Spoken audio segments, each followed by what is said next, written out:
തെരുവു നായ്ക്കളെ പെരുകാൻ അനുവദിക്കാതെ അവയെ വന്ധ്യംകരിച്ച് ആവശ്യക്കാർക്ക് നൽകുകയാണ് പീപ്പിൾ ഫോർ അനിമൽ എന്ന സംഘടന. തെരുവുനായ് ശല്യം കൊണ്ട് പൊറുതിമുട്ടുന്ന തലസ്ഥാനത്ത് അടുത്തിടെയാണ് നഗരസഭ ഊർജിതമായി പട്ടിപിടുത്തത്തിനിറങ്ങിയത്. നഗരസഭയുമായി സഹകരിച്ച് നായ്ക്കുട്ടികളെ ഏറ്റെടുത്ത് വന്ധ്യംകരിച്ചു നൽകുകയാണ് ഇവരുടെ പ്രവർത്തനം. നഗരസഭയുടെ ഭാഗത്തുനിന്നും നമ്മളുടെ ഈ പ്രോഗ്രാമിന് വലിയ റെസ്പോൺസ് ഇല്ല. പക്ഷേ ഇപ്പോൾ അവർ നായ്പിടുത്തം തിരിച്ചും തുടങ്ങിയിരിക്കുന്ന സ്ഥിതിക്ക് അവർക്കും ഇതിനെ വന്ധ്യംകരിച്ച് തിരിച്ചു വിടാനുള്ള ഫെസിലിറ്റീസ് ഇല്ലാത്തതുകൊണ്ട് ഞങ്ങൾ അവരെ ഹെൽപ്പ് ചെയ്യാനായിട്ട് മുന്നോട്ട് വന്നിട്ടുണ്ട്. നൽകുന്ന നായകൾക്ക് പ്രതിരോധ കുത്തിവയ്പും വേണ്ട വൈദ്യസഹായങ്ങളും ഇവർ തന്നെ നൽകും. ക്യാച്ച് ചെയ്യുന്ന ഡോഗ്സിനെ മലയങ്കീഴുള്ള നമ്മുടെ ഷെൽട്ടറിലോട്ടാണ് കൊണ്ടുവരുന്നത്.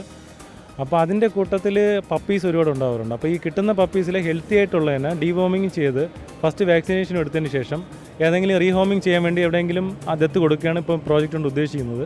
തിരുവനന്തപുരത്തിന് പുറമെ വർക്കല നഗരസഭയുമായി ചേർന്ന് തങ്ങളുടെ പ്രവർത്തനം വ്യാപിപ്പിക്കാനുമാണ് ഇവർ ലക്ഷ്യമിടുന്നത്.